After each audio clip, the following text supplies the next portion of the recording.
A partir de agora, ao vivo, direto de Mirassol para a internet e pela Rádio Novo Tempo de São José do Rio Preto, a série Profecias para o Tempo do Fim. Nós estudamos que todos nós um dia vamos comparecer diante do tribunal de Deus. E vimos que não precisamos ter medo do dia do juízo, porque o juiz é o nosso Senhor e Salvador Jesus Cristo. Além de ser o juiz, ele também é o nosso advogado. Então não precisamos temer o dia do juízo. Nós precisamos abraçar a Jesus como Salvador e Senhor. Precisamos passar pelas águas batismais, selando a vida ao lado de Cristo, para que o nosso nome seja inscrito no livro da vida do Cordeiro. Então estaremos tranquilos por ocasião do juízo. Vimos também que há 3 fases no juízo divino. Há o juízo investigativo, há o juízo comprobatório e o juízo executivo. O juízo comprobatório é aquele que acontece durante os 1000 anos no céu. E nós vimos que, a bem da verdade, esse julgamento, esse juízo comprobatório, ou juízo de comprovação, não muda absolutamente nada. Ele acontece para que nós tenhamos plena convicção de que o julgamento foi justo. Mas não vai alterar, não vai mudar o destino de ninguém. Esse juízo só acontece para que os santos, que hão de julgar o mundo, e hão de julgar os anjos caídos, obviamente, o juízo acontece então para que os santos tenham plena convicção de que o julgamento foi correto e justo. E após o milênio, estudamos em pelo menos 2 aulas esse assunto, após o milênio, então o Senhor Jesus volta a esse planeta, logo após o milênio. A segunda vinda se dá antes do milênio. Ficamos 1000 anos no céu. Logo após o milênio, Cristo volta novamente a esse planeta. Com ele a nova Jerusalém. Os ímpios ressuscitam. E então Satanás e todos os ímpios e todos os anjos maus recebem então a pena do fogo eterno, que é o juízo executivo. Nós vamos nessa noite estudar a primeira fase do juízo, que é o juízo investigativo. E nós entendemos que esse juízo já se iniciou em 1844. Antes de apresentar os textos bíblicos, eu quero dizer que muitas pessoas que não conhecem a história da Igreja Adventista do Sétimo Dia, erroneamente ensinam que nós, Adventistas do Sétimo Dia, marcamos a data da volta do nosso Senhor e Salvador, Jesus Cristo, para outubro de 1844. E isso não é verdade, porque, a bem da verdade, queridos, a igreja só foi estabelecida ou fundada cerca de 2 décadas depois. Na verdade, houve um movimento chamado Movimento Millerita, dirigido por um batista chamado Guilherme Miller, e liderado por várias pessoas de várias denominações evangélicas, que estudando as profecias de Daniel, chegaram à conclusão que no dia 22 de outubro de 1844, alguma coisa extraordinária iria acontecer. E nós veremos na aula de hoje que eles estavam totalmente corretos em relação ao estudo das profecias e aos cálculos que eles fizeram. Só que eles erraram em relação ao evento que aconteceria, o que aconteceu em 1844. Mas notem, a Igreja Adventista do Sétimo Dia nunca marcou data para a volta de Jesus. É verdade, sim, que desse movimento millerita, depois surgiu a Igreja Adventista do Sétimo Dia. Mas afirmar que nós marcamos a data da volta de Jesus? Isso é um absurdo, porque a igreja sequer existia. Mas vamos ver, na aula de hoje, o que de verdade aconteceu em 1844. O título é O Começo do Fim. Abra sua Bíblia no livro do profeta Daniel. Profeta Daniel, o capítulo 8. Eu vou ler 3 versículos bíblicos. O primeiro, que é o tema do nosso estudo essa noite, é o versículo 14. Daniel 8, o versículo 14. E ele me disse: até 2.300 tardes e manhãs, e o santuário será purificado. Até 2.300 tardes e manhãs, e o santuário será purificado. Vou ler aqui a segunda parte do versículo 17. Versículo 17, a segunda parte. Entende, filho do homem, pois esta visão se refere ao tempo do fim. A visão se refere ao tempo do fim. O tema geral das nossas palestras é profecias para o tempo do fim.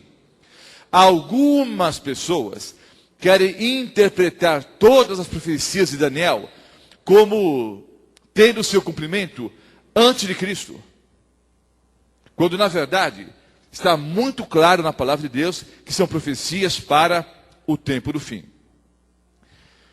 Versículo 26 do capítulo 8. A visão da tarde e da manhã, que foi dito, é verdadeira.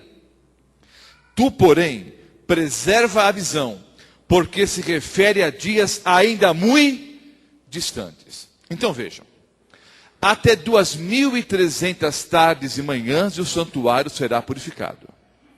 Algumas traduções da Bíblia colocam assim: até 1.150 dias e o santuário será purificado.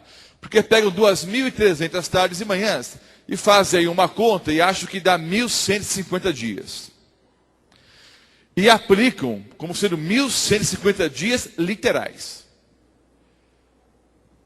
Então, 3 anos e um pouquinho. Outros aplicam as 2.300 tardes e manhãs como 2.300 dias. Mas entendem que são 2.300 dias literais. Queridos, se a própria profecia diz, se o anjo diz a Daniel que essa profecia é para o tempo do fim, e se o anjo diz para Gabriel que a visão se refere a dias ainda muito distantes, em relação a Daniel, profecia para o tempo do fim, e dias ainda muito distantes, não podia ser 3 ou 4 anos depois. Ou se você pegar 2.300 anos, 4 ou 5 anos depois, não pode ser. Nós temos que entender o que significa tarde e manhã na Bíblia, e temos que entender o que significa dia em profecia bíblica. Agora vejam só. No versículo 27, do mesmo capítulo, Daniel diz: eu, Daniel, enfraqueci e estive enfermo alguns dias. Então me levantei e tratei dos negócios do rei. Espantava-me com a visão, e não havia quem a entendesse. Então, no primeiro momento, Daniel não compreendeu o sentido da visão. Ele só foi compreender a visão, o sentido da visão, 13 anos depois. E esse fato está relatado em Daniel capítulo 9. Entre Daniel capítulo 8 e Daniel capítulo 9, há um hiato de 13 anos. Entre Daniel 8 e Daniel 9, 13 anos se passaram. Em Daniel 9, nós vamos encontrar a interpretação da profecia, de Daniel 8, versículo 14. Mas vamos entender algumas coisas básicas. Primeiro, até 2.300 tardes e manhãs e o santuário será purificado. O que significa a purificação do santuário? O que significava a purificação do santuário para o povo de Israel. Vejam bem, o pecador arrependido, ele confessava o seu pecado, colocando as mãos em cima, ou sobre a cabeça, de um animalzinho inocente, de um cordeirinho.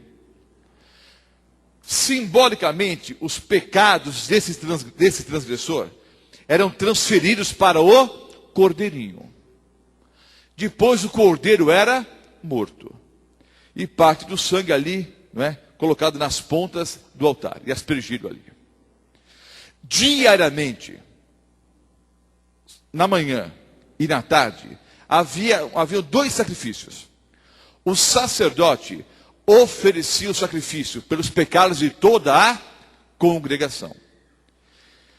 O sacerdote depois entrava no lugar chamado santo, levando parte do sangue desse animal. E o sangue era aspergido sobre o véu que dividia o lugar santo do lugar santíssimo. Entre o lugar santo e o lugar santíssimo ficava ali o altar de incenso. E o sangue então era aspergido ali, 2 vezes ao dia, no sacrifício da manhã e no sacrifício da tarde. 1 vez por ano havia o dia da purificação do santuário.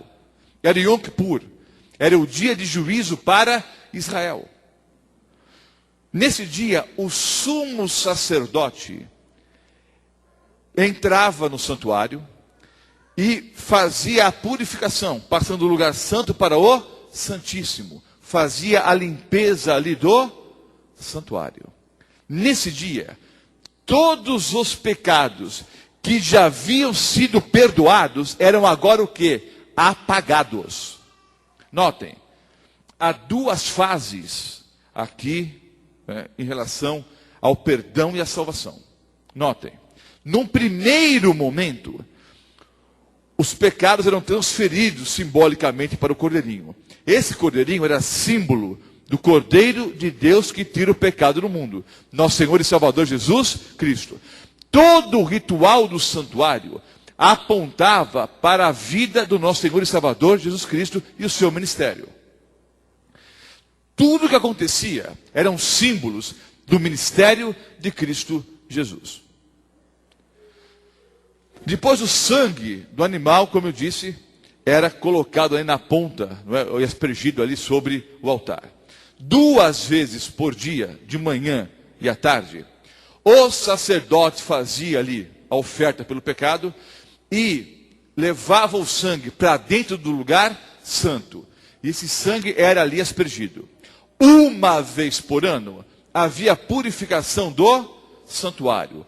Quando os pecados eram então definitivamente apagados, já haviam sido perdoados, mas agora eram apagados. Então a purificação do santuário era o dia de julgamento para Israel, simbolizando o julgamento final. E você vê no quadro agora a cena do sacerdote. Ele está no lugar santo. Há uma cortina, um véu que separa o lugar santo do lugar santíssimo. Está com o incensário nas mãos. E o sangue era aspergido, era colocado nas pontas do altar. E parte do sangue aspergido ali sobre a cortina. E aí, na figura que vocês veem, ele está com um incensário nas mãos. O incensário, entre outras coisas, ajudava a amenizar o sangue, né? Havia um cheiro suave ali. Porque vocês imaginem, o santuário era totalmente fechado. Não havia janelas. Estava no deserto. Diariamente o sangue era aspergido ali. O cheiro não devia ser muito bom lá dentro, não. E é um fato importante, queridos. O pecado fede para Deus. O Senhor Deus tem nojo do pecado, mas ama o pecador. Mas o pecado fede para Deus.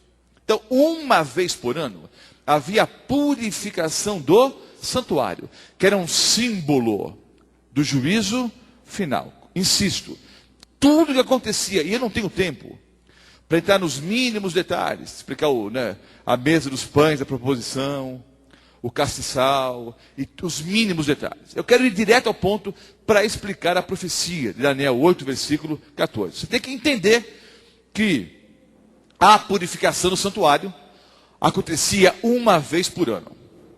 E era um símbolo do juízo final. 2.300 tardes e manhãs. Tarde e manhã na Bíblia é claramente o sinônimo de dia. Você pode conferir em Gênesis, capítulo 1.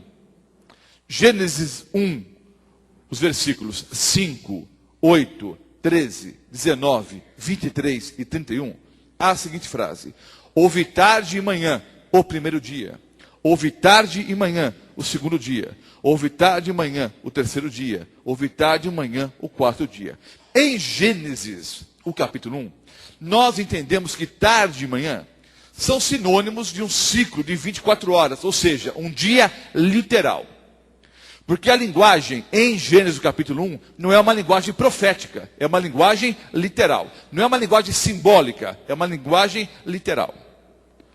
Então em Gênesis 1, tarde e manhã são sinônimos do quê? De um ciclo de 24 horas, ou seja, um dia literal. Houve tarde e manhã o primeiro dia. Houve tarde de manhã o segundo dia. Houve tarde de manhã o terceiro dia. Então, 2.300 tardes e manhãs, nós já entendemos que, segundo o princípio bíblico, são 2.300 dias. 2.300 tardes e manhãs é igual a 2.300 dias. Mas são dias literais, ou são dias simbólicos, ou dias proféticos? Ora, se o próprio anjo, ao conversar com Daniel, disse: essa profecia se refere ao tempo do fim.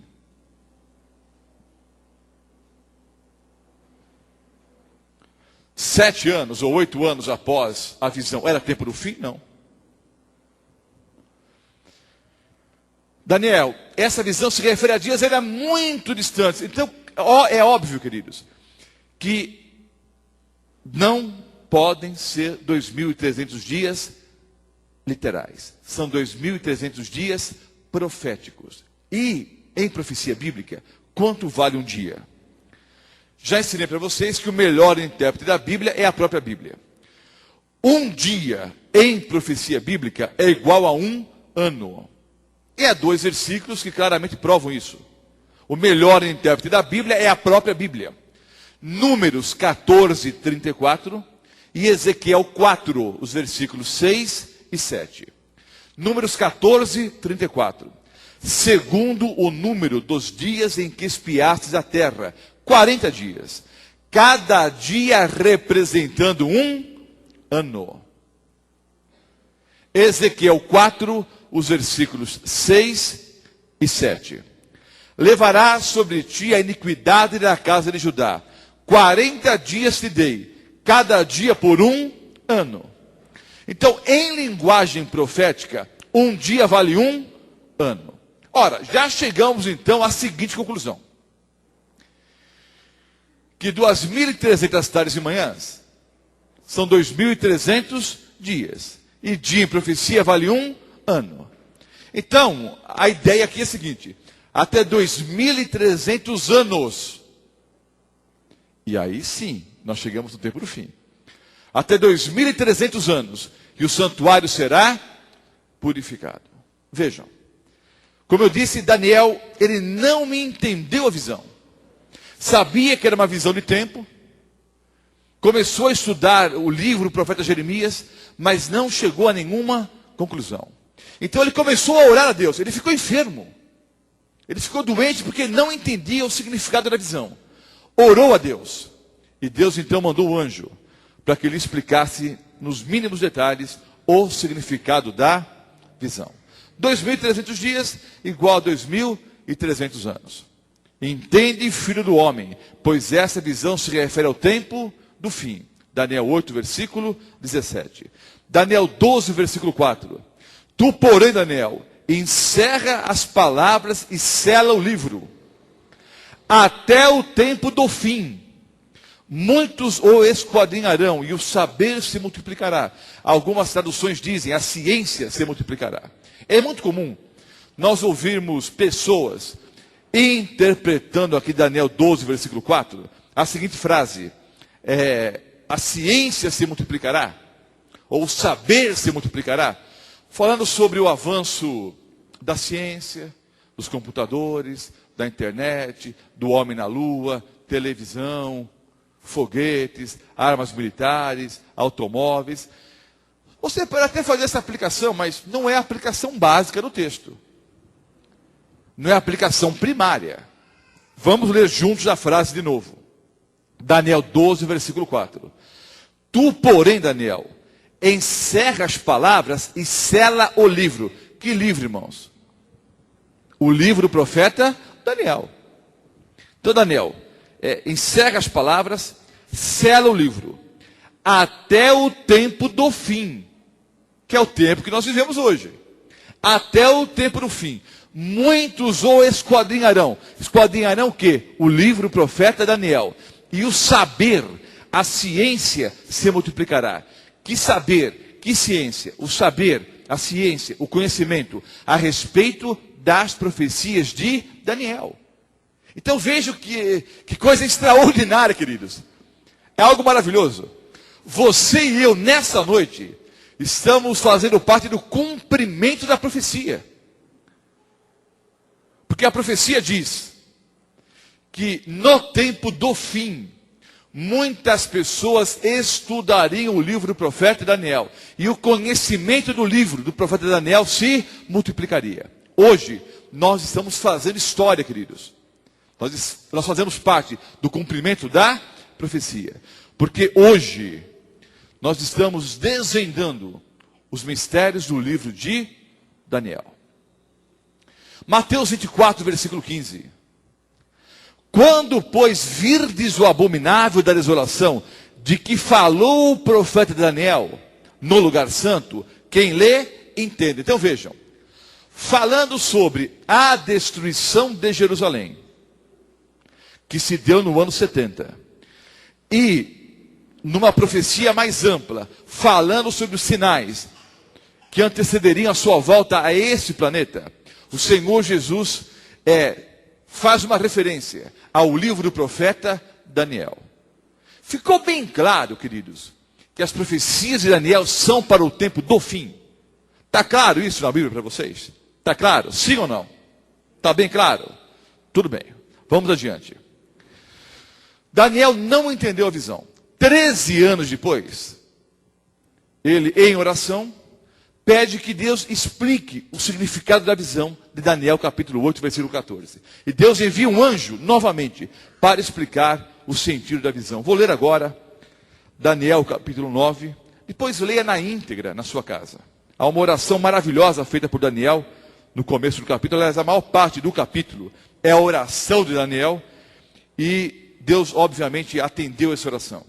Vamos ler agora os versículos 21 em diante. Falava ainda na oração, quando o homem Gabriel, que eu tinha observado na minha visão, ao princípio, veio rapidamente, voando e me tocou a hora do sacrifício da tarde. Ele queria instruir-me, falou comigo e disse: Daniel, agora saí para fazer-te entender o sentido. Saí para fazer entender o sentido. Sentido do que, queridos? Da profecia que ele não havia entendido. Daniel 8, versículo 14. Quando as 2.300 tardes e manhãs, ou quando os 2.300 anos iniciariam e terminariam.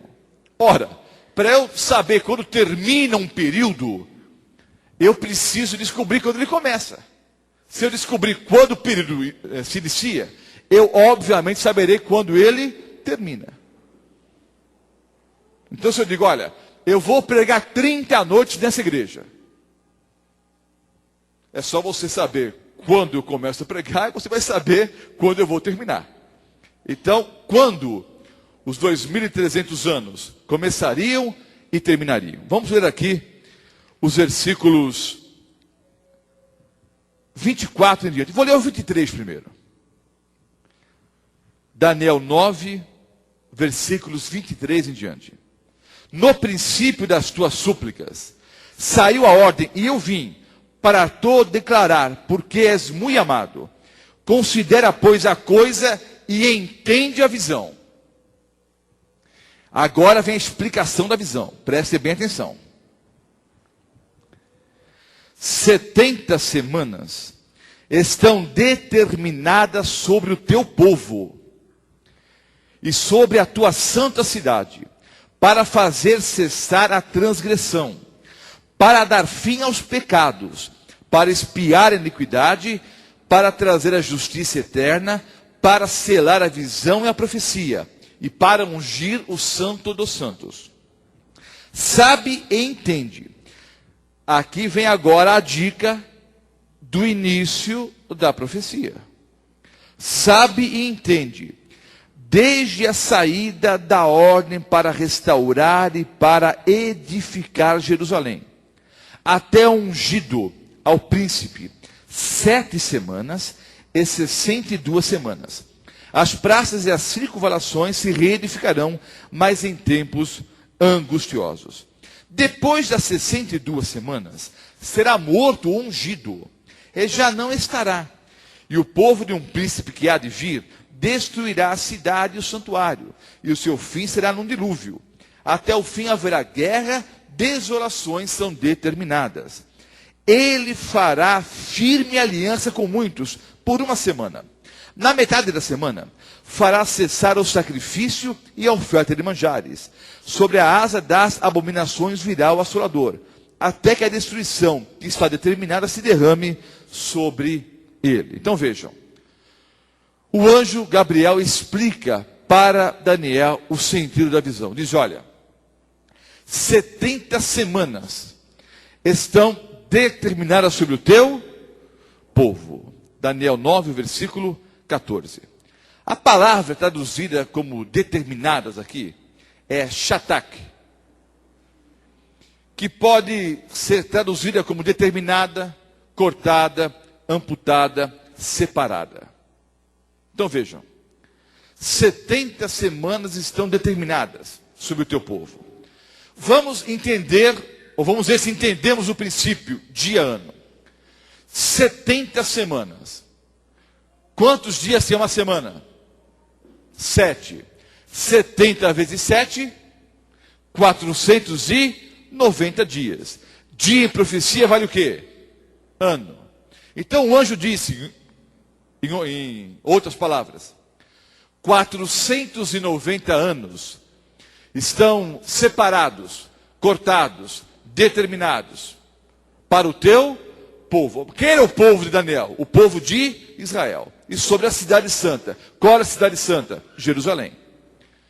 Então, 490 anos, 70 semanas proféticas, igual a 490 anos. Do período maior de 2.300 anos, os primeiros 490 se referiam ao povo de Israel. Em hebraico, como eu disse, a palavra shatak pode ser traduzida como determinada, cortada, amputada. Então, os 490 anos, eles são cortados, amputados. Mas cortados da onde? Obviamente, num período maior de 2.300 anos. Vejam bem. Para eu cortar uma fatia de um bolo, eu preciso de um todo maior. Para eu tirar uma parte de alguma coisa, é preciso que haja um corpo maior. Então, o anjo está dizendo, Daniel, entenda uma coisa. Nessa profecia de 2.300 anos, 490 anos se referem ao povo de Israel. Então, os primeiros 490 anos foram cortados, amputados, separados para o povo de Israel e sobre a cidade santa, a Jerusalém terrestre. A dica é a seguinte: desde a ordem e a saída para restaurar e para edificar Jerusalém. Desde a ordem, né, para restaurar e reedificar Jerusalém. Então, se eu descobrir na história, quando foi dada a ordem para o povo de Israel que estava no cativeiro em Babilônia, por ocasião desta visão, os babilônios não estavam mais no poder, porque eles haviam sucumbido diante dos medos e persas. Mas Israel ainda estava no cativeiro em Babilônia. O Império de Babilônia já não mandava mais nada. Já havia sido o quê? Derrotado pelos medos e pelos persas. Mas o povo de Israel ainda estava no cativeiro em Babilônia. Então o anjo disse: quando sair a ordem para vocês saírem daqui, voltando para Israel, para reconstruir a cidade e o templo, então, quando sair essa ordem, esse decreto, começa o quê?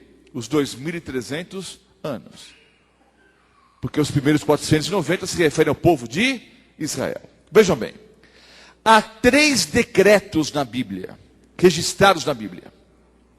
3 decretos que podem servir como ponto de partida. Vejam bem. 3 decretos foram registrados por Esdras, o profeta. O primeiro decreto está registrado em Esdras, o capítulo 1, os versículos 1 até o 11. Esse decreto saiu entre os anos 537 e 538 a.C., de autoria do rei Ciro. Essa lei permitia que o povo de Israel fizesse um recenseamento e permitiu que alguns judeus saíssem do cativeiro e voltassem para Jerusalém para reconstruir o templo. Mas esse foi um decreto parcial. Mesmo porque nós sabemos que na tentativa de reconstruir os muros da cidade, reconstruir o templo, como havia uma grande oposição dos povos que viviam, né, ao redor de Jerusalém, como houve uma grande oposição, esse trabalho foi iniciado, não é? E não foi concluído, muitas vezes. Ele foi iniciado, mas foi interrompido várias vezes. Então, esse é um decreto parcial. Há um segundo decreto, que está registrado em Esdras, no capítulo 6, os versículos 6 a 12. Esse segundo decreto foi emitido por Dario I, no ano 519 antes de Cristo. E a proclamação desse edito simplesmente confirmava a primeira. Então não acrescentou nada, só confirmou, né, o primeiro edito ou a primeira proclamação. Mas há um terceiro edito aqui, queridos. Um terceiro decreto. Esdras 7, os versículos 11 a 26. Esdras 7, 11 a 26. Esse decreto foi o único que de fato autorizava a reconstrução da cidade. Esse decreto, queridos, foi dado no ano 457. E é o decreto de Artaxerxes, que foi dado no ano 457. Anote o texto, não vou ler, ele nem vai aparecer no quadro, mas anote o texto de Esdras 6, o versículo 14. Esdras 6, 14. Em Esdras 6, 14, você vai entender que os judeus consideravam esses 3 decretos como sendo um único decreto. Então, houve o primeiro, que foi parcial. O segundo, que simplesmente confirmava o primeiro. O grande decreto foi o terceiro, dado por Artaxerxes, no ano 457 a.C. Mas se você ler Esdras 6, o versículo 14, você vai entender que os judeus compreendiam os 3 decretos como sendo um único decreto. Então, começou a valer mesmo, queridos, em 457, quando eles tiveram total liberdade política e religiosa. Então, 457 é o ponto de partida da nossa profecia. Então, a partir de 457 antes de Cristo, os primeiros 490 anos estavam determinados ou separados para o povo de Israel. Vamos ver como se cumpriu a profecia. O texto diz, queridos, 70 semanas são determinadas. Aí o anjo disse, 7 semanas e 62 semanas. 7 mais 62, 69. 69 semanas dá 483 anos. Então, 7 semanas e 62 semanas, até o ungido. Essa é uma profecia messiânica. O Senhor Jesus é ungido. Quando foi que o Senhor Jesus foi ungido para iniciar o seu ministério? Por ocasião do seu batismo. Então vejam, queridos, da ordem para sair e reconstruir Jerusalém, até o batismo do Messias, até o Messias ser ungido, deveriam se passar 483 anos. E a profecia se cumpriu nos mínimos detalhes. No ano 27 da nossa era, da era cristã, o Senhor Jesus foi batizado. 70 semanas estão determinadas sobre o povo de Israel. 490 anos. A profecia diz que ele fará firme aliança com muitos por uma semana. Alguns cristãos fazem o seguinte: pegam as 7 semanas, depois mais 62 semanas, 483, e fazem ali algumas aplicações. Mas aí pegam a 70ª semana, ou a semana de número 70, e jogam para o futuro distante. Mas entenda uma coisa: eles separam a semana 70 das outras 69. Fazem o cômputo das 69 semanas, e a 70ª semana tiram e jogam para qualquer momento no futuro. Tem lógica isso? Vamos ver se nós somos pessoas inteligentes. A semana 69 vem logo após que semana? A 68. A semana 70 vem quando, queridos? Logo após a semana 69. Não é óbvio? Terminou a 69, começa a 70. A 70ª semana, por incrível que pareça, vem logo depois da 69. Pastor, isso é óbvio. É lógico que é óbvio. E a Bíblia é um livro inteligente. Mas há pessoas por aí que cortam completamente o raciocínio lógico e contam 69 semanas, fazem um corte abrupto ali, e do nada pegam a 70ª semana, separam das outras 69 e jogam em qualquer momento no futuro. Não tem lógica nenhuma. Vejam como a profecia é clara. 483 anos até o ungido, o príncipe. Jesus foi batizado. As praças e as circunvalações se reedificarão, mas em tempos angustiosos. Então a cidade será reconstruída, mas com muita luta, com muito suor, com muitas lágrimas, em tempos angustiosos. O Messias faria firme aliança com muitos. Muitos de quem? Do povo de Israel. Porque os primeiros 490 anos são para o povo de Israel. Então fará firme aliança com muitos por uma semana. Uma semana dá 7 anos. No meio da semana será morto um ungido. Após o seu batismo, quanto tempo depois o Senhor Jesus foi preso, torturado e crucificado? Quanto tempo durou o ministério terrestre do nosso Senhor e Salvador Jesus Cristo? Exatamente 3 anos e meio. Há pelo menos uma igreja por aí que pega o texto aqui de Daniel capítulo 9 e ensina que Jesus morreu na quarta-feira. Porque a profecia diz, não é? Que na metade da semana será tirado o Messias, né? Ele fará firme aliança com muitos, versículo 27, por uma semana.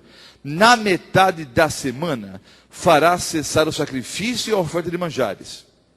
Ora, quando o Senhor Jesus morreu na cruz do Calvário, ele morreu numa sexta-feira. Quando Jesus morreu na cruz do Calvário, queridos, era exatamente no meio da semana profética. Não era uma semana literal. Jesus não morreu na quarta-feira. Jesus morreu na sexta-feira, mas era o meio da semana profética. Quanto vale meia semana profética? 3 anos e meio. Quando o Senhor Jesus na cruz do Calvário disse: Pai, nas tuas mãos entrego o meu espírito. E bradou: está consumado. Nesse mesmo momento, queridos, o véu do templo rasgou-se de cima a baixo. Por quê? Na cruz do Calvário, todo o ritual do santuário se cumpriu. Todo aquele cerimonialismo, todo o ritual do santuário apontava para o sacrifício de Cristo Jesus. Ele é o Cordeiro de Deus que tira o pecado do mundo. Então, as leis cerimoniais foram abolidas por Jesus. Quando?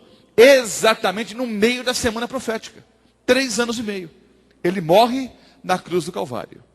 Agora, a profecia diz que ele faria firme aliança com muitos por 1 semana. Então, ele é batizado no ano 27.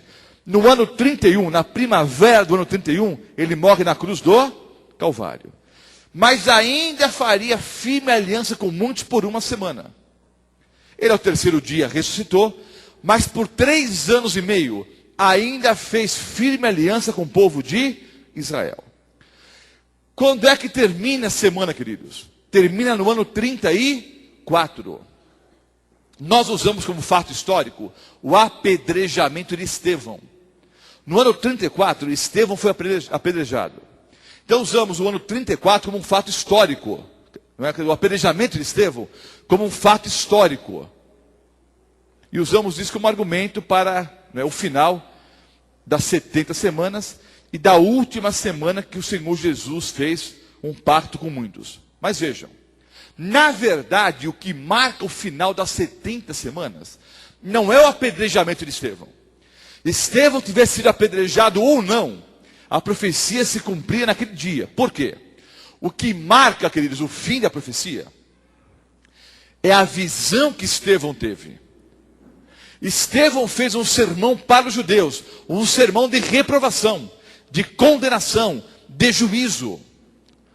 A estrutura do sermão feito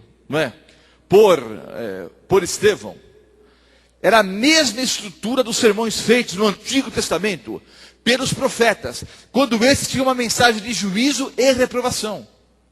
Estevão começou a dizer: olha, Deus agiu assim, assim, assim com vocês. Começou a passar em retrospectiva a história de Israel. Deus agiu assim, assim, assim. Foi longânimo para convosco. Amou vocês, perdoou vocês, dirigiu vocês. Só que vocês, povo de Israel, sempre foram negligentes. Fizeram isso, isso, isso. Era um sermão de condenação. E Estevão termina o sermão dizendo: eis que eu vejo os céus abertos e o Filho do Homem, que é o nosso Senhor e Salvador, Jesus Cristo, em pé ou sentado, queridos, à destra de Deus Pai Todo-Poderoso. Na visão de Estevão, Jesus estava em pé ou sentado? Estava em pé.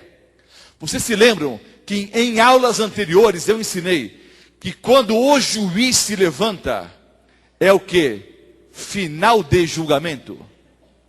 Quando Estevão viu Jesus em pé, em outras palavras, a aliança, o pacto de Deus com o povo de Israel estava simplesmente o quê? Acabado. Estevão foi apedrejado em consequência do que ele disse. Mas se tivesse sido apedrejado ou não, vocês entendem isso? Tivesse ele sido apedrejado ou não, o que cumpre a profecia é a visão que Estevão teve. De Jesus o quê? Em pé. O juiz estava em pé. Então notem. Recapitulando. 70 semanas estão determinadas sobre o teu povo e sobre a tua cidade. 490 anos para o povo de Israel. Nos primeiros 483, eles iam reconstruir a cidade, o templo, até o ungido, o Messias. Cristo foi ungido por ocasião do seu batismo. Fará firme aliança por 1 semana, 7 anos. No meio da semana será morto ungido. E fará cessar o sacrifício e as ofertas de manjares. Exatamente 3 anos e meio Cristo foi morto. E exatamente 3 anos e meio depois, completando 7 anos, Estevão teve a visão do juízo sobre a casa de Israel, sobre o povo de Israel. Naquele dia, queridos, embora alguns discordem do que eu vou dizer agora, Israel, como nação, deixou de ser o povo de Deus. E o evangelho agora é dado aos gentios. Hoje há um Israel espiritual. Todas as pessoas que abraçam a Jesus como Salvador e Senhor, todos os cristãos, são esse o que? Israel espiritual. O judeu pode ser salvo, o israelita pode ser salvo como indivíduo, mas como nação, Israel não é mais o povo do Senhor. Alguns evangélicos dispensacionalistas aplicam as profecias como tendo um cumprimento literal na Jerusalém terrestre, em relação ao tempo do fim. Na verdade, queridos, o que João viu foi a nova Jerusalém. E as promessas de Deus, na verdade, se cumprem na nova Jerusalém. Israel não é mais o povo de Deus. Então vejam só, queridos. A profecia cumpriu-se nos mínimos detalhes. Se os primeiros 490 anos cumpriram-se exatamente, os outros 1810 anos que faltam, com certeza também se cumprem. Vamos ver. A primeira parte, então, da profecia dos 2.300 anos, cobre os 490 anos referentes ao destino de Israel e ao nascimento e morte de Jesus. Mas ainda faltam 1.810 anos para completarmos os 2.300 anos. Se Estevão foi apedrejado no ano 34, porque ele teve aquela visão, pregou uma mensagem de juízo para os judeus, e os judeus, odiando a Estevão e a sua mensagem, o apedrejaram. Se você somar os outros 1.810 anos que faltam ao ano 34, nós vamos chegar a 1844. Outono no hemisfério norte. No outono de 1844. O santuário deveria ser o quê? Purificado. Em outras palavras, o período de 2.300 anos, que começou em 457, termina em 1844. As 2.300 tardes e manhãs têm o início em 457 e elas terminam em 1844. O que aconteceu? O que teve lugar em 1844? Alguns estudiosos batistas, metodistas e outras denominações evangélicas, ao se depararem com Daniel 8, o versículo 14, fizeram vários cálculos e, baseados no calendário judaico, eles entenderam que o dia da purificação do santuário naquele ano cairia no dia 22 de outubro. Então eles entenderam que o santuário seria purificado no dia 22 de outubro de 1844. E eles acertaram tudo. Só que eles erraram o evento. Eles entenderam que a purificação do santuário se referia à volta de Jesus a esse planeta. Eles acertaram toda a profecia, só que eles erraram o evento. Nós vamos mostrar agora o que de verdade aconteceu em 1844. Vejam só. Quando o Senhor Jesus morreu na cruz do Calvário, como já dissemos na aula de hoje, o véu do templo rasgou-se de cima embaixo. De baixo para cima, poderia ser algo feito por mãos humanas. O véu rasgou-se de cima embaixo. Deus rasgou o véu do templo, colocando um ponto final em todo aquele cerimonialismo. Então, com certeza, a profecia não poderia se referir ao santuário terrestre. Mesmo porque nós sabemos que no ano 70, Jerusalém e o santuário foram o quê? Destruídos. E a profecia de Cristo de Mateus 24 cumpriu-se. Não ficou pedra sobre pedra. Então, obviamente, a purificação do santuário não poderia se referir ao santuário terrestre. Nós temos que descobrir dentro da Bíblia a que santuário Daniel 8,14 se refere. Êxodo 25, o versículo 40. Vê, pois, que tudo faças segundo o modelo que te foi mostrado no monte. Números 8, o versículo 4. O candelabro era feito de ouro batido desde o seu pedestal até as suas flores, segundo o modelo que o Senhor mostrara a Moisés. Assim ele fez o candelabro. Então vejam bem, queridos. O santuário terrestre foi construído segundo o modelo mostrado por Deus. O modelo original estava onde, queridos? Ou está onde até os dias de hoje? No céu. O santuário terrestre nada mais era do que uma cópia do santuário celestial. O Senhor Deus mostrou o modelo. E Israel deveria então construir de acordo com o modelo mostrado por Deus. Hebreus 9, o versículo 24. Porque Cristo não entrou em santuário feito por mãos, figura do verdadeiro. Então vejam, o santuário terrestre, feito por mãos humanas, era figura do santuário verdadeiro. O santuário verdadeiro está onde, queridos? Porém, no mesmo céu, para comparecer agora por nós diante de Deus. Então, o santuário terrestre era a cópia do santuário verdadeiro, o santuário celestial. O Senhor Jesus Cristo hoje, queridos, ele exerce o papel de sumo sacerdote, intercedendo por cada um de nós diante do Pai, no santuário celestial. Então, a profecia deveria então se referir ao santuário celestial. Mas, pastor, como é que funciona isso? Vejam bem. Não falamos para vocês nessa noite que tudo o que acontecia no santuário terrestre apontava para o ministério de Cristo, a sua morte na cruz, o seu sacerdócio. Então vejam, Jesus é o Cordeiro de Deus que tira o pecado do mundo, mas ele também é nosso sumo sacerdote. O que o sumo sacerdote fazia? Uma vez por ano, entrava, não é, ali no santuário e passava do lugar santo para o lugar santíssimo. Havia uma divisória entre o lugar santo e o lugar santíssimo. Uma vez por ano, o sumo sacerdote fazia a purificação do santuário. É exatamente isso que o Senhor Jesus faz hoje. É o nosso intercessor. Quando você pede perdão pelos seus pecados e reclama o sangue de Cristo sobre a sua vida, ele que é o Cordeiro de Deus que tira o pecado do mundo, na hora você é perdoado.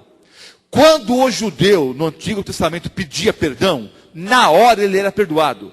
Mas o seu pecado simbolicamente era transferido para dentro do santuário. Até que o sumo sacerdote fizesse a intercessão e a purificação do santuário. Quando Deus apagava todos os registros do pecado. É isso que Jesus faz hoje. Ele te perdoa na hora. Mas além de te perdoar, ele quer apagar dos livros do céu, como nós estudamos ontem, o registro dos seus pecados. Então há duas fases aqui. Perdão e remoção total dos pecados. Ele quer perdoar e apagar os pecados. É isso que ele faz hoje. E nós entendemos, pela profecia bíblica, que esse sacerdócio de Cristo, no lugar santíssimo, começou então em outubro de 1844. Porque o santuário a que se refere Daniel 8,14 é o santuário celestial. E se refere ao sacerdócio de Cristo nesse santuário. Os que estão assistindo ao vivo aqui e os que estão vendo pela internet, pelo DVD, poderão ver agora esse quadro. Os que ouvem pela Novo Tempo vão ter que tentar visualizar. Mas podem ter acesso ao mesmo quadro que eu estou mostrando aqui no site www.profeciasparotempodofim.com.br. Então vejam. No ano 457, há a ordem dada por Artaxerxes para sair e reconstruir a cidade.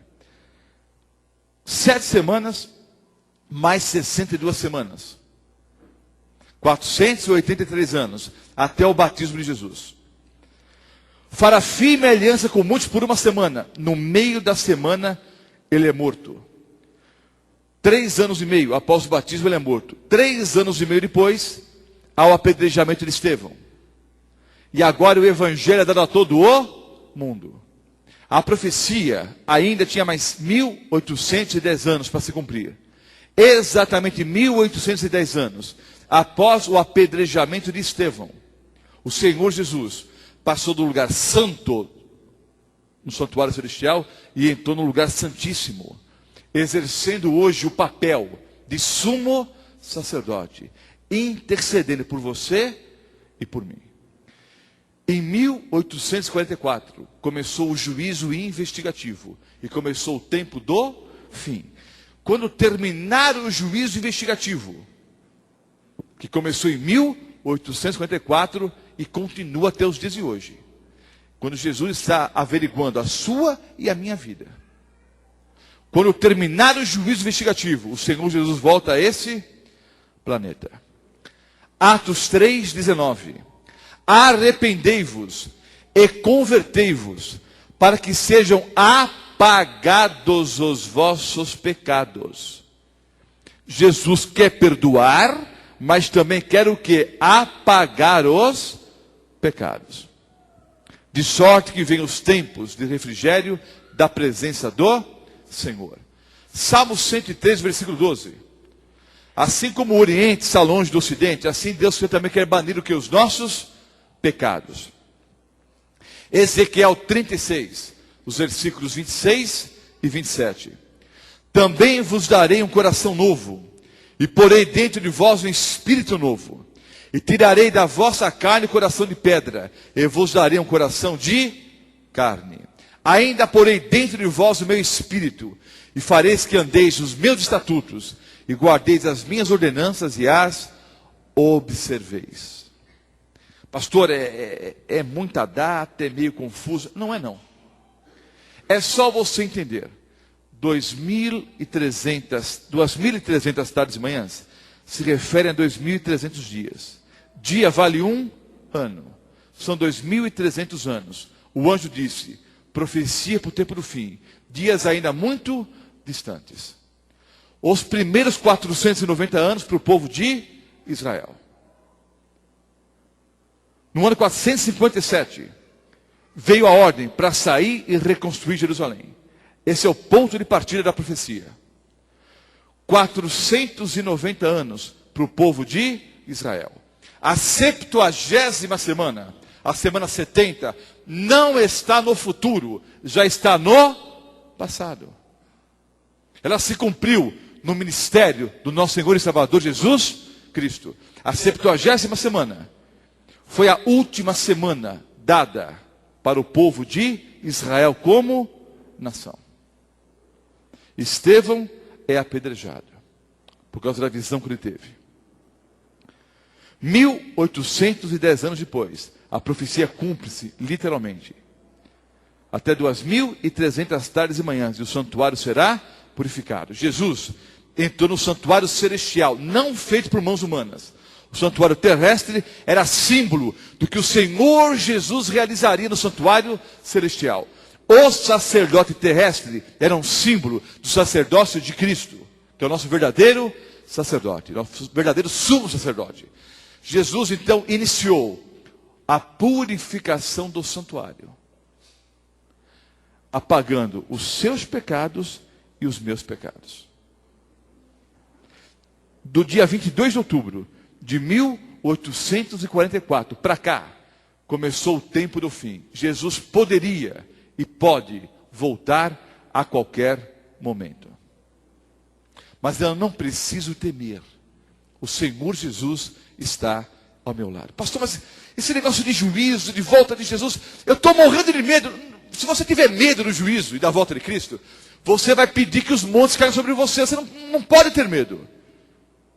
Deus é um Pai amoroso, que é o juiz, mas conferiu ao Filho o direito de julgar. Jesus, o mesmo que morreu por você na cruz do Calvário, Ele é o nosso juiz e ao mesmo tempo é o nosso advogado. Eu estava pregando numa igreja na zona norte de São Paulo. Quando eu terminei o sermão, à saída, vários rapazes me procuraram e disseram: pastor, vamos conversar um pouquinho? Eu disse: vamos conversar, eu gosto de bom papo. Conversamos das 9h30 às 11h30 da noite. Sobre música na igreja e outras questões que os jovens ali tinham. Mais ou menos às 11h30 da noite, nós fizemos uma oração, nos despedimos. Eu estava sem automóvel naquela noite. Não sei se emprestei o carro para alguém, se o carro estava quebrado.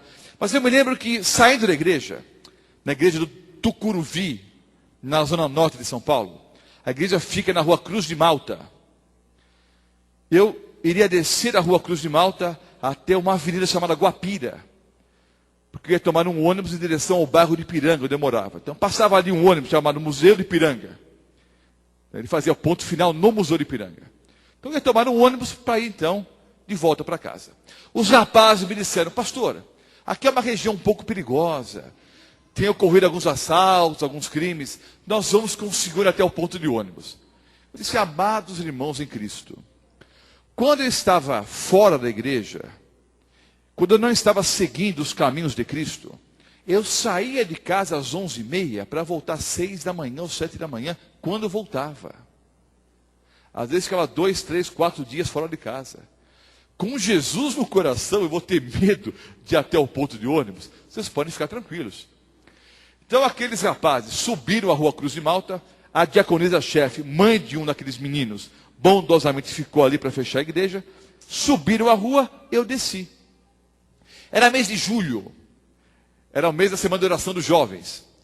E aquela região do Tucuruvi, ali perto do Horto Florestal, é uma região fria em São Paulo. Eu estava com um paletó de lã, a Bíblia embaixo do braço, me dirigindo então até o ponto de ônibus. Alguma neblina, a rua completamente deserta. Quando eu cheguei no ponto de ônibus, alguém veio por trás e eu não percebi. Alguém veio por trás e colocou a mão no meu ombro. Eu só percebi a hora que senti a mão no meu ombro. Qual seria a sua reação? Eu tive a pior reação possível para o cristão. Eu fechei a mão e já me virei para reagir, para me defender. Vejo as incoerências de um ser humano pecador. Embaixo do braço o quê? A Bíblia. E outro braço pronto para dar burdoada já. São as incoerências, não é, de um ser humano pecador. Ah, pastor Mota, não fala isso não. Há várias visitas aqui hoje à noite. Há várias pessoas ouvindo pela Rádio Novo Tempo. Pessoas vão assistir o testemunho. Vai pegar mal para o Senhor, pastor queridos.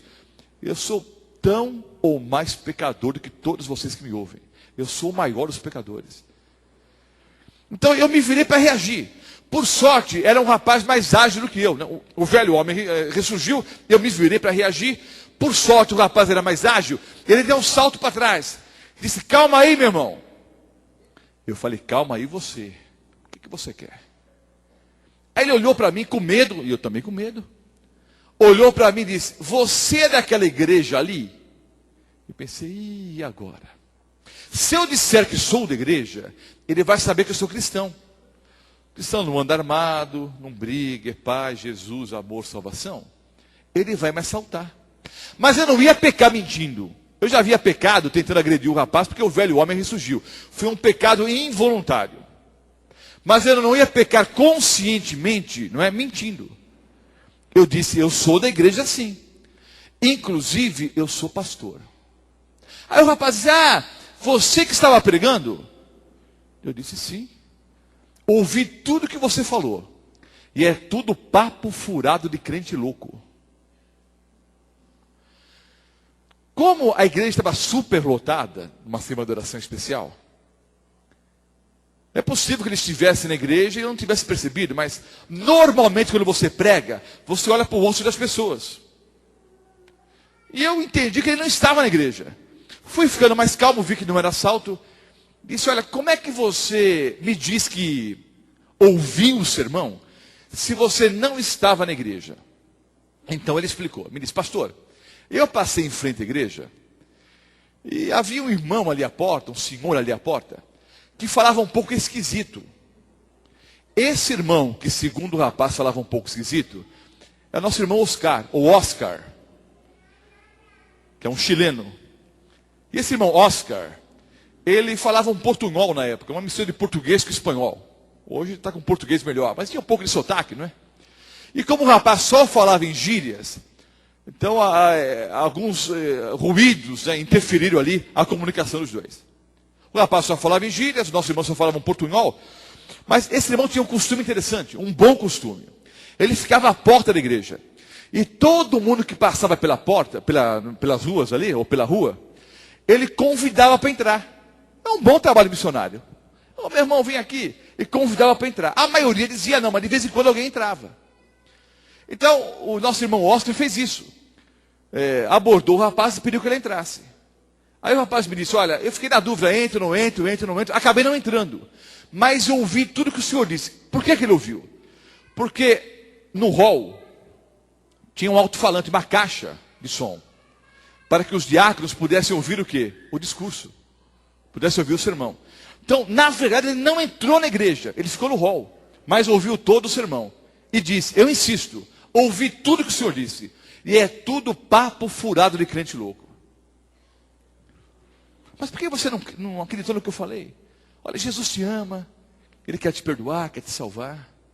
Ih, pastor, olha, isso aí pode parecer muito bonito, mas eu não creio em nenhuma palavra, mesmo porque eu já fui longe demais.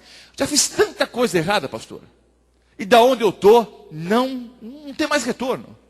Não tem mais salvação. E eu nem creio em Jesus mesmo. Aí eu lembro que eu abri a Bíblia, li alguns versículos bíblicos para ele. Disse, olha, Jesus pode te perdoar, pode te transformar. Eu falei um pouco sobre Saulo, como Deus o transformou em Paulo. Falei sobre Manassés, falei sobre Davi. Contei rapidamente meu próprio testemunho. Ele disse, pastor, isso aí é nada. Eu vou contar a minha vida para o senhor. Aí ele me contou um pecado, eu disse, Jesus perdoa. Me contou um segundo pecado, eu disse, Jesus perdoa. Me contou um terceiro pecado, eu disse, Jesus perdoa. Me contou um quarto pecado, eu disse, Jesus perdoa. Meu irmão, eu não sou padre. E mesmo que eu fosse padre, o meu conselho seria o seguinte, não confesse seus pecados para mim. Confesse para Jesus, que é o único intercessor e é o único que pode perdoar os seus pecados. Não, pastor, não estou confessando não. Só estou contando para o senhor ver que não tem jeito na minha vida. Queridos, que vidinha miserável. Era um crime, mais um crime, mais um pecado, mais um crime. No Carandiru, onde eu trabalhei por alguns anos, pregando a palavra de Deus, eu batizei dezenas e dezenas de presidiários. Estive em contato por vários anos com pessoas que estavam no fundo do poço. Mas eu nunca ouvi em todo o meu ministério uma vida tão terrível quanto daquele rapaz. Crimes hediondos. Mas eu fui dizendo, Jesus perdoa, Jesus perdoa. A uma certa altura, eu disse, vamos fazer uma oração? Que orar o quê, pastor? Eu só orei uma vez na minha vida e Deus não ouviu a oração. Eu disse, mas que oração foi essa? Ele me contou. Disse, pastor, o meu irmão e eu invadimos a casa de uma senhora viúva. Amordaçamos a velhinha, prendemos ela no banheiro, e tudo que nós podíamos pegar, nós pegamos. Era uma senhora viúva, mas estava bem de vida, pastor. Tinha uma boa pensão ali. Então, nós pegamos aparelhagem de som, televisão. O que nós podíamos pegar, nós pegamos. Nós íamos vender os aparelhos para com dinheiro comprar cocaína. Quando saíamos da casa, tinha uma viatura da Rota parada bem em frente. Rota é Rondas Ostensivas Tobias Aguiar. A viatura da Rota bem em frente à casa. Algum vizinho viu ou ouviu alguma coisa. E chamaram então os policiais. Aí o rapaz me disse, meu irmão e eu soltamos a muamba. Sacamos as armas e disparamos contra os policiais.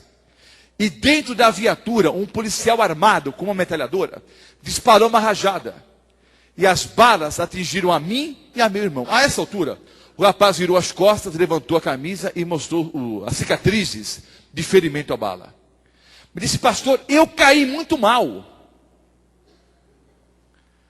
Mas meu irmão caiu por cima de mim. Eu estava mal, pastor. Mas eu percebi que o meu irmão estava pior do que eu. Estava entre a vida e a morte. E eu fiz a única oração da minha vida. Senhor Jesus, perdoa o meu irmão, salva o meu irmão. Não deixa meu irmão morrer, não. Mas pastor, o meu irmão morreu nos meus braços. Que Deus é esse que deixou que meu irmão morresse? O senhor tem ideia, pastor, do que ter o sangue do próprio irmão sobre o seu corpo? O senhor tem ideia do que sentir o irmão morrendo nos seus braços? Como é que eu posso crer nesse tal de Jesus que deixou meu irmão morrer? Aí eu expliquei com muito amor, com muito tato, com muito carinho. Eu disse, meu irmão, foi culpa de Jesus. Foi Jesus que mandou vocês andarem armados. Foi Jesus que mandou vocês usarem cocaína. Foi Jesus que mandou vocês invadirem aquela casa. Foi Jesus que mandou vocês sacarem a arma e resistirem à ordem de prisão. Reagirem à ordem de prisão. Não. Vocês simplesmente colheram o salário dos seus próprios erros e pecados. Eu tenho certeza que Deus deu muitas chances para o seu irmão. E Deus está sendo tão bom para você nessa noite, que dá mais uma chance para você também. Só fez uma oração? Vamos fazer a segunda. Só orou uma vez? Vamos orar pela segunda vez. E ele começou a chorar. Estava firmão até aquele momento. Um rapaz moreno, altão, um pouco menor do que eu. Eu tenho 1,94 m, o rapaz tem 1,90 m. Mas um rapaz mais forte do que eu. Ele começou a chorar. Disse, pastor, eu já fui longe demais. Eu disse, não, todo o pecado será perdoado aos homens. Mas ele chorando disse, pastor, mas eu cometi um crime na minha vida, que Deus não pode perdoar. E eu vou contar, queridos, as pessoas que me ouvem pela Novo Tempo, os que me assistem aqui, os que veem pela internet e pelo DVD, não fiquem escandalizados não. Porque nesse livro aqui, há, por exemplo, a história de filhas que seduziram o próprio pai, ou não, e engravidaram meu pai. Há histórias nesse livro aqui, de irmão, por exemplo, que abusou da própria irmã, ou não há? E está na Bíblia. Eu vou contar, não é para escandalizar ninguém, não. É para mostrar que ponto chega um ser humano. O rapaz com lágrimas nos olhos disse, pastor, eu usei cocaína. E sob o efeito de cocaína, eu tentei abusar de minha própria mãe. E eu não tive relações com a minha mãe, porque os vizinhos ouviram a minha mãe gritando e chorando, pedindo socorro, e me tiraram nu de cima da minha própria mãe. Pastor, tem salvação para mim?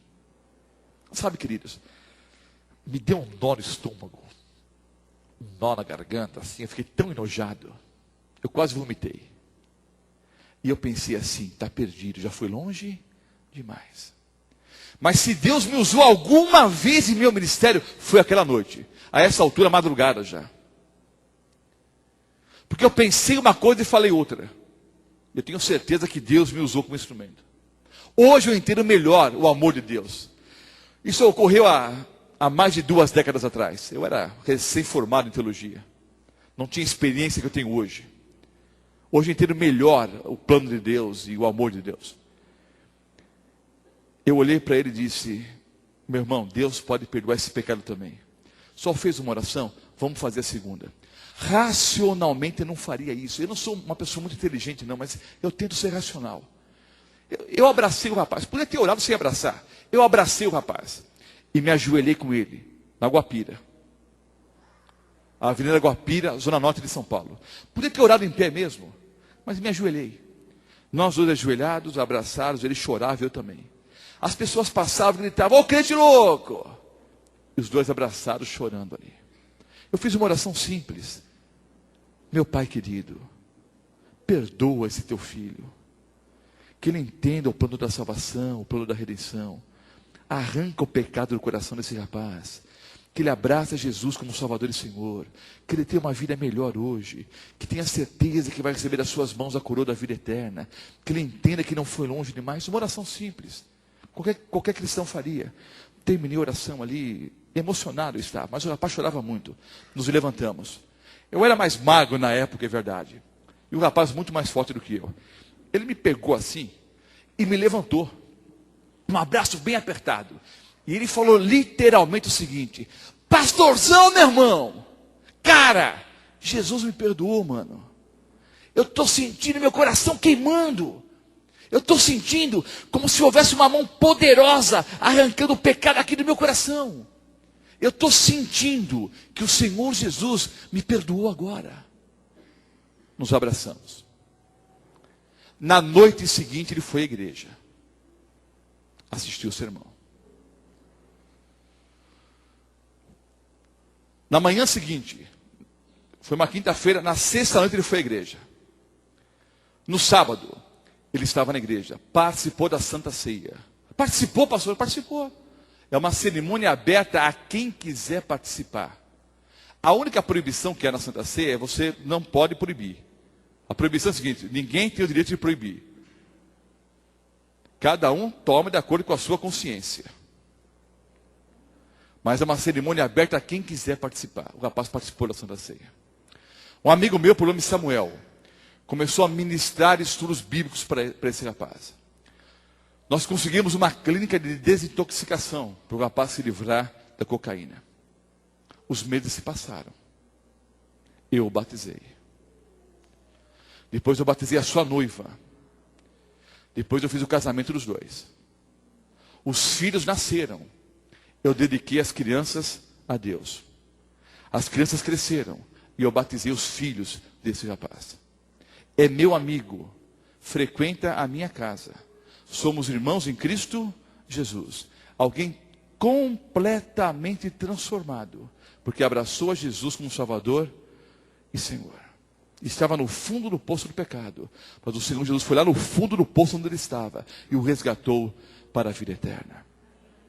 Eu vou orar agora.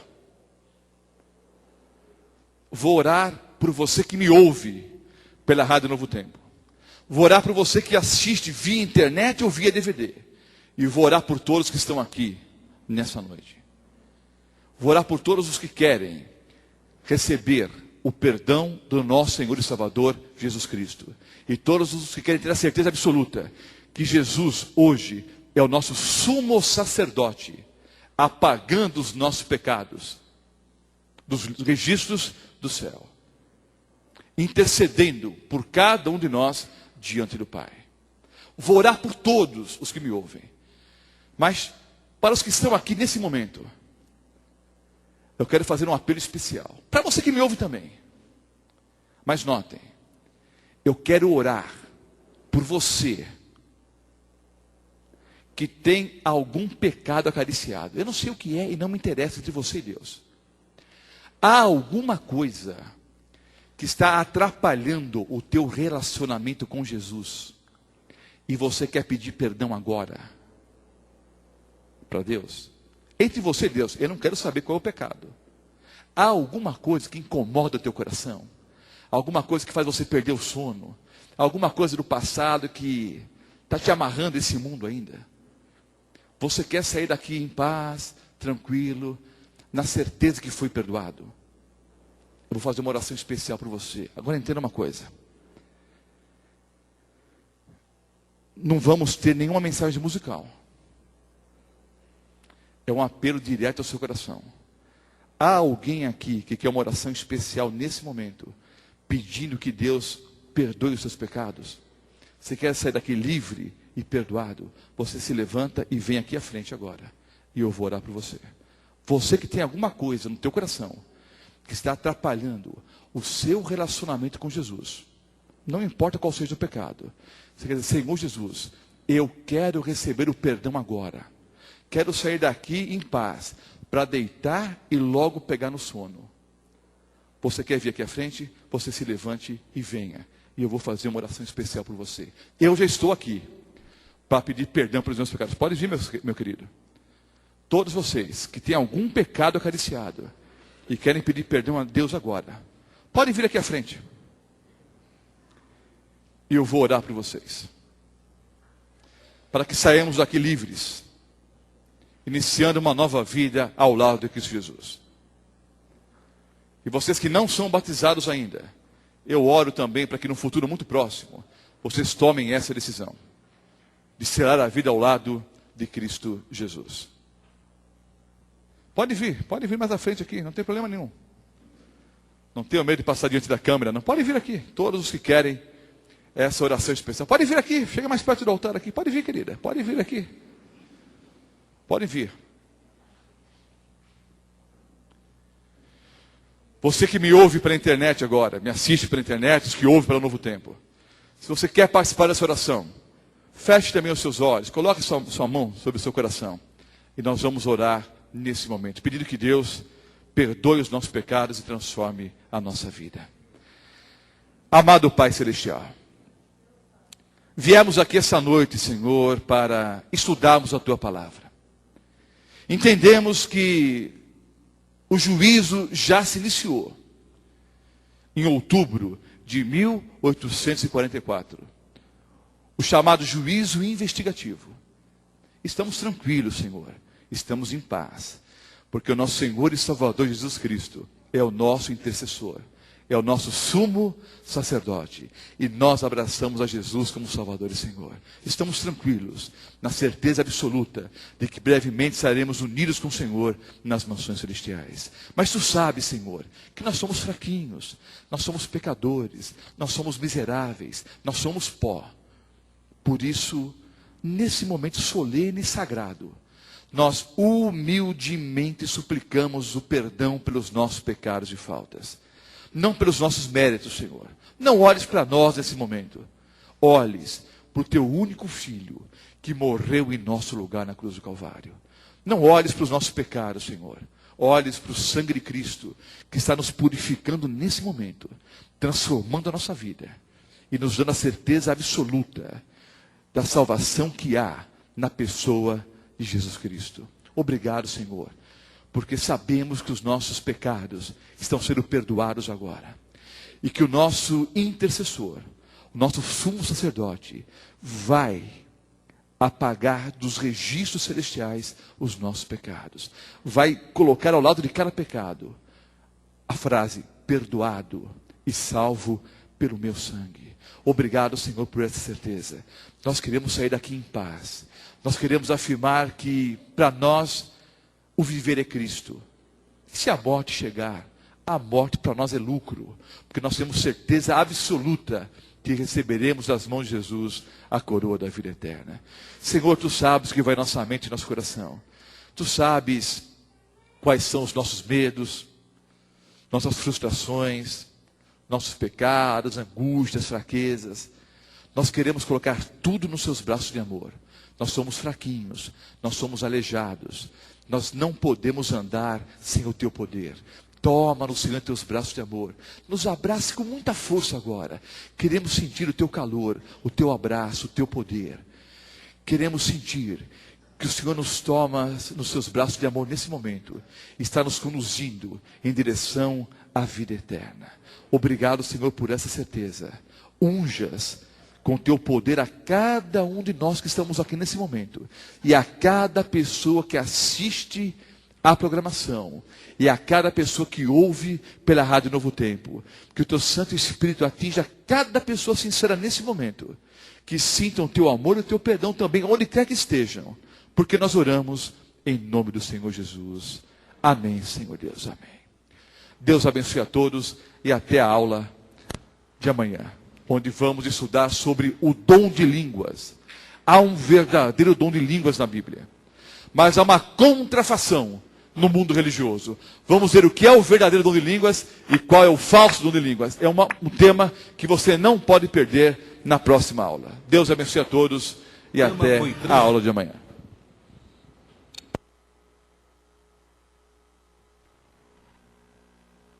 Este programa foi transmitido ao vivo, direto da Igreja Adventista do Sétimo Dia em Mirassol.